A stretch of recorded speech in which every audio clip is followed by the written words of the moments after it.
Ooh, it's 2 p.m. and we're at the entrance of the Shioharza cafeteria, disguised as usual. At one stall, Nasuki and I enjoyed a beer, while Sayori mercilessly devoured half a dozen taiyakis with toy sauce, with soy sauce. It was a stall located right in front of the cafeteria that Yuri frequented, and we had been waiting for about 4 hours. Suddenly, an idea came to my mind. Hey girls, how about we wait inside? We can read a little and not draw as much attention to ourselves as we do here. Sounds good to me. You guys go in. I'll go in when I finish this. See, she changed her shirt, but like her hair still looks like shit. I mean, she still hasn't changed that. Ooh. When we entered, we saw a very rustic and cozy cafeteria. Bookstore? Slash bookstore, despite being kind of small. The wall was made of wood. The floor had a beautiful parquet, and several chairs and tables, as well as a counter where drinks get ordered, or are ordered. Nasuki and I went over to order some. Also, what the fuck's a parquet? Everyone was talking quietly, so I don't know if it would be the ideal place for Sayori. Welcome. What would you like to drink?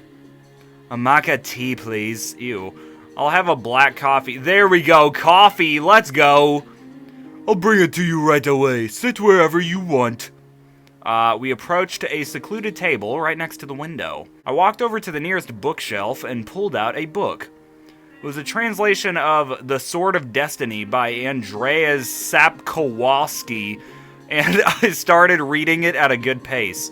A few pages in, Nasuki interrupted my reading, the fucking bitch. Skibbity toilet, check this out. She left a book on the table called The Magic of Simple Writing. Doesn't it remind you of something? Sure, to your poetry discussions at the club? You haven't looked at the author, have you? When I looked at the when I looked a little below the title, I could read that it was written by Nikimoto Yuri. It was a surprise to both of us, especially knowing that she was a deep advocate of complex writing. What a stubborn girl. I had to die for her to admit that she was wrong. A teasing smile emanated from the lips of a beautiful girl who accompanied me. I'm not kidding. I'm not fucking this up on purpose. Look, I wish that I could say that this was for a bit, but back in school, look, I'll say I was very good at math, although I hated it. But reading, not so much. Her eyes looked like two gems. They shone with a pinkish hue, and her fleshy cheeks, enhanced the nobility in her gaze. But that face faded as she looked at the nearest table. I looked in the same direction and saw a blonde-haired girl with a cup of black coffee. Couldn't be anyone else. Her face was identical. And to top it off, she carried a book under her arm, and when she opened it on the table, I could read on its cover the portrait of Markov. Oh, that's what she read in the original game, ball knowledge!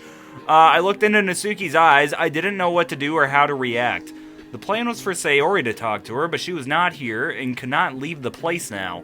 Nasuki, just with a drop of her gaze, said to me, "Go talk to her." I paid heed to that and slyly approached Yuri's table.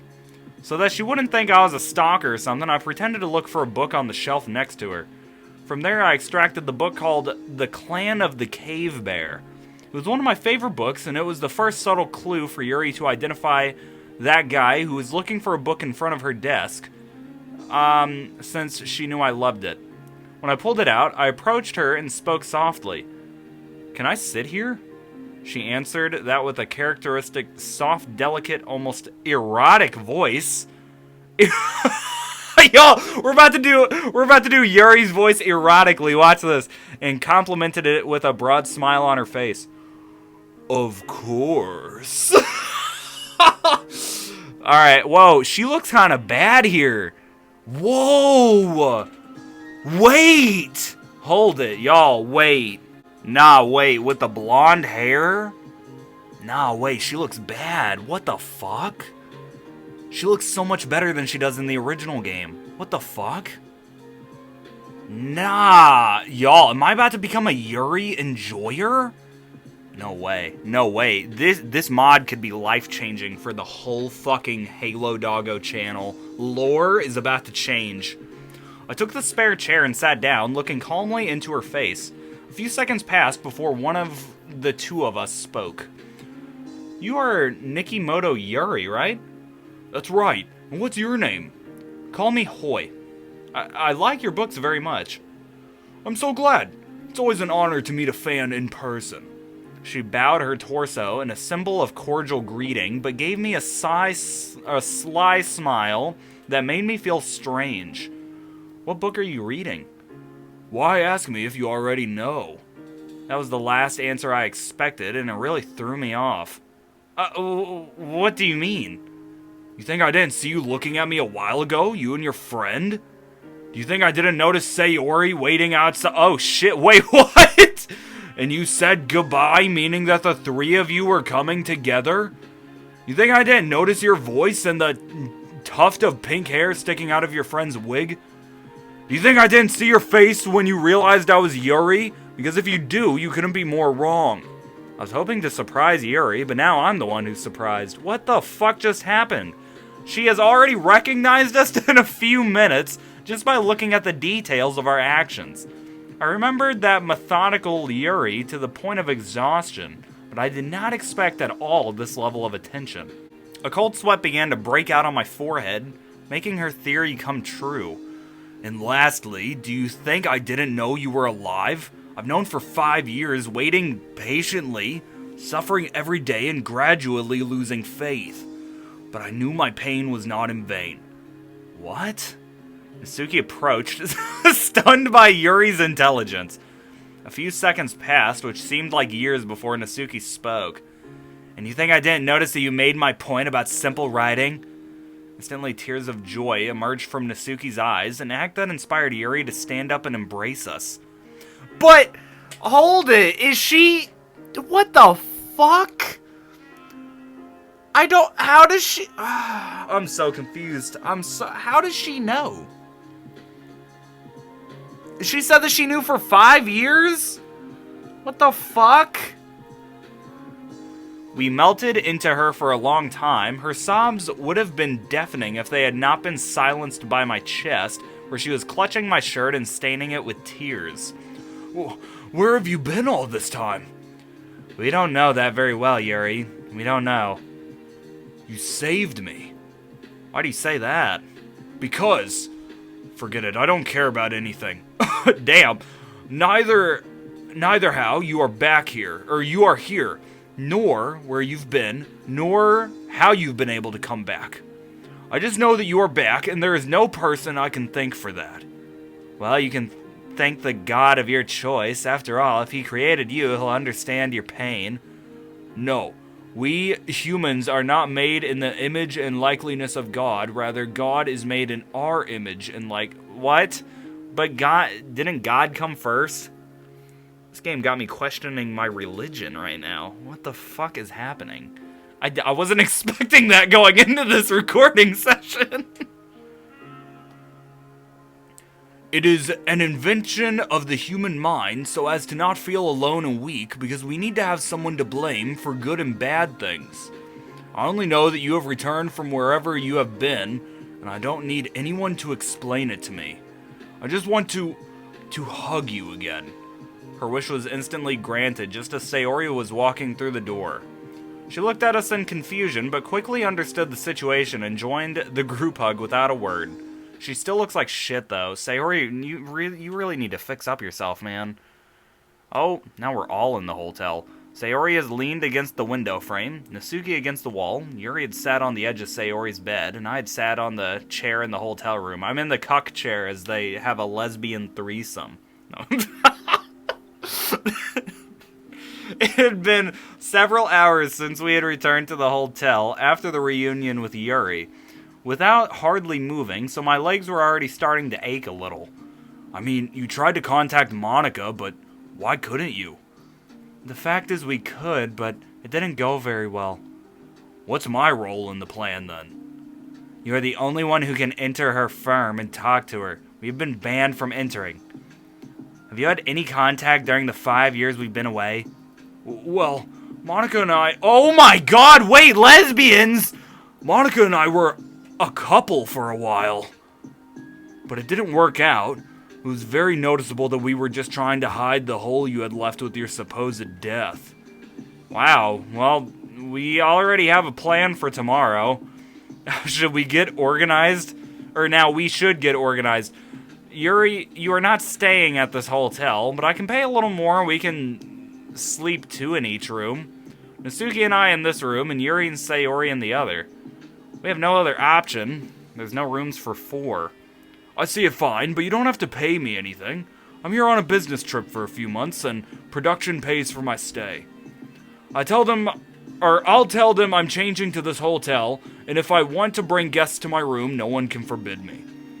This saves you the price of Sayori's lodging. Well, that's great. Are we all in agreement? They all nodded. Well, we should help you to change rooms and go to sleep. Tomorrow's going to be a long day, and it's almost 2:30 in the morning. Damn, 2:30. Yeah, that's early. It is 11:03 right now. Fuck. I mean, we're only like 3 hours off from that. What is going on now? I hear a hum, and it's not my computer. Although my computer. Holy shit! Why is there scary things going on? What's happening? Why? Oh god, am I about to— Oh! What the fuck is that? Why is there scary things? No! Oh, no! Oh shit! Oh no, I wasn't expecting that. Oh golly. I woke up from a nightmare. I was wondering why that black screen was taking so long. Oh shit. In it, I saw Natsuki's hanging corpse. I tried to fall asleep again. Oh shit, we're gonna get jump scared, aren't we? Oh, maybe not. Even though I spent an hour and a half on that task, my attempt was a failure. Looked at the time on my cell phone and saw that it was 5:28 a.m. I decided to get out of bed and without the others noticing, went for a night walk to clear my mind, but the idea was ruined when I realized that it was raining heavily outside. Then decided to simply walk around the hotel and clear my thoughts. After putting on my pants and leaving the room, I began to roam the halls, wandering aimlessly. They were empty and silent, but illuminated. There wasn't a soul in the entire hotel. Suddenly, an aroma of smoke reached me. Are we still asleep? I followed it until I reached the roof of the hotel. There were a couple of benches, some flower pots, and a water tank. But the most striking thing was to see a person smoking calmly while looking at the horizon covered by tall buildings with illuminated signs. With my poor eyesight, I deduced that it was a woman. Is it Yuri? Is she a smoker? As I approached, I knew from the look on her face that it was Yuri. Oh my god, I'm so intelligent. I positioned myself next to her and began to speak. You can't sleep either, right? You are. A nightmare? Yes, I was dreaming that Natsuki died by hanging again. What a coincidence. Have you dreamed it too? No, I haven't slept a wink, but remember when I told you this afternoon that you saved my life? I nodded in agreement. I didn't mean it figuratively. You really saved me. What? Yuri, you gotta explain yourself, dog. I don't understand what the fuck you mean. That's how I would have said it. Without losing her composure, she took a puff on her cigarette and expelled the smoke slowly through her nose. After a few seconds, she found her voice and started to speak. I was planning to myself this very Thursday. Oh, editor, you have to bleep that out. I was supposed to say YouTube. Oops. And I still don't rule that out. Yuri's hand begins to shake, dropping the cigarette on the wet floor. But why? Because to live this life, it wasn't worth existing. But you're doing well. You have money, success, that must help, right? There are a lot of things you don't know, Skibbity Toilet. I've been blaming myself for your death for 5 years. 5 years alone, 5 years without sleep, 5 years of suffering your loss. But above all, your absence. 5 years of trying to evade my regrets with cheap excuses. 5 years in which I've realized that if I were to disappear, nothing would change in the world. I didn't know what to answer. Her words had left me speechless. It wasn't her fault, but she was totally convinced that it was, and that opinion was going to be very difficult to change. put my arm around her shoulders and began to speak. Yuri, you gain nothing by blaming yourself. I wasn't going to bring us back, nor would you what? What the fuck? Wait, that doesn't make sense. I wasn't going to bring us back, nor would you fix anything with your death. Why does it say I at the beginning? That sentence, what? I might be a little stupid. I don't think I'm reading that right. Says the one who committed YouTube. What? Nothing. Anyway, let's get those ideas out of your head, because I won't allow you to think like that. I won't allow you to suffer anymore. Skibbity toilet. What? What is it? After hearing my words, she fell to her knees, and looking at the ground, she began to cry inconsolably. I thought when she went down like that, and then I saw fell to her knees, I thought she was about to start sucking me off. She hugged my leg and looked me in the eyes. Her face broke my soul. I could see in her tearful eyes an inordinate suffering.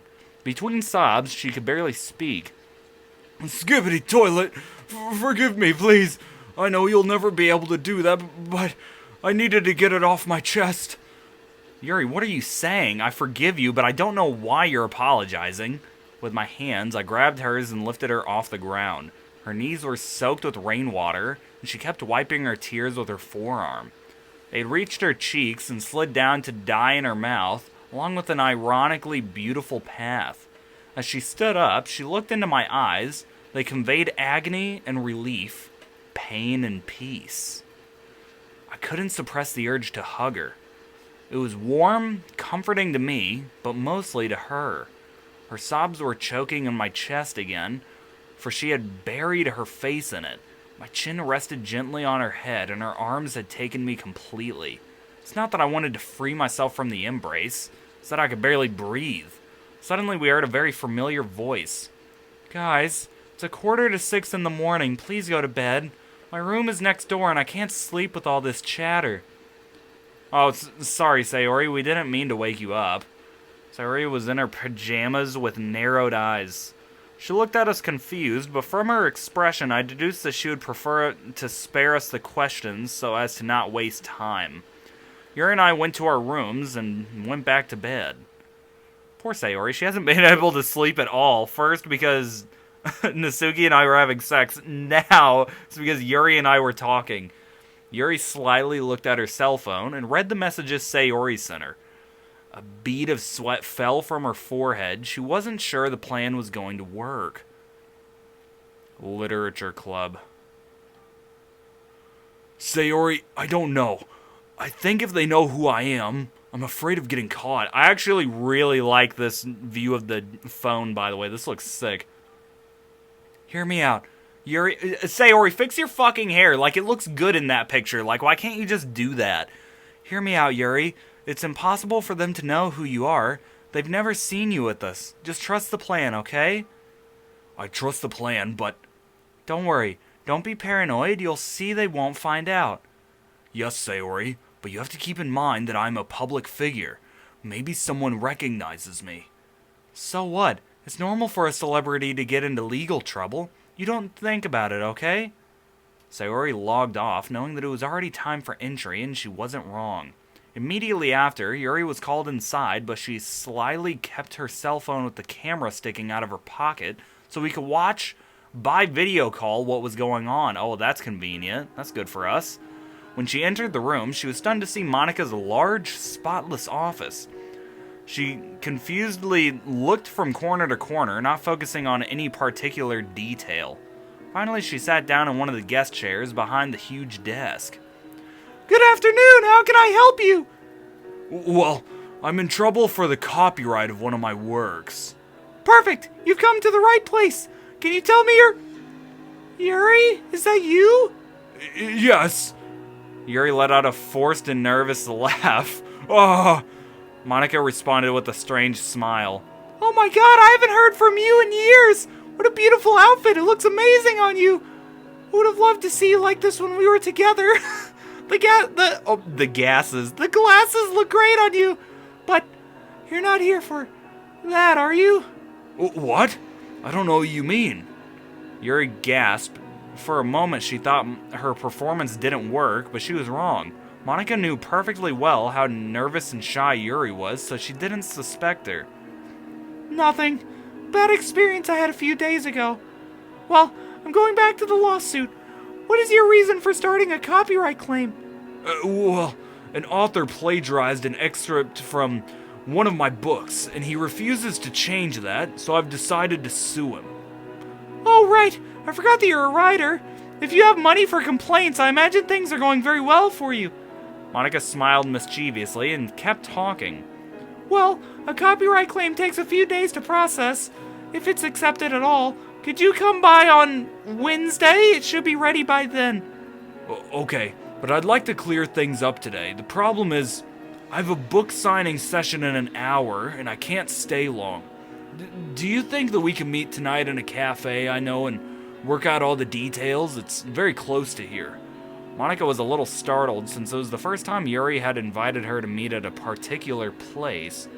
Sure, I have no problem. What time is good for you? Whenever you prefer. I don't mind it. At least in 2 hours, though, for the signing and stuff. The place is Shaharzo Yokosada. How about 4:30? I'm fine with that. I'll see you around. Great, bye, and best of luck with the signing, cutie. Nah. Oh my god, wait, what if they start lesbianing again? That'd be crazy. Yuri blushed when she heard those words. Even though they were no longer a couple, she still blushed when Monica treated her like that. That's funny. That's funny.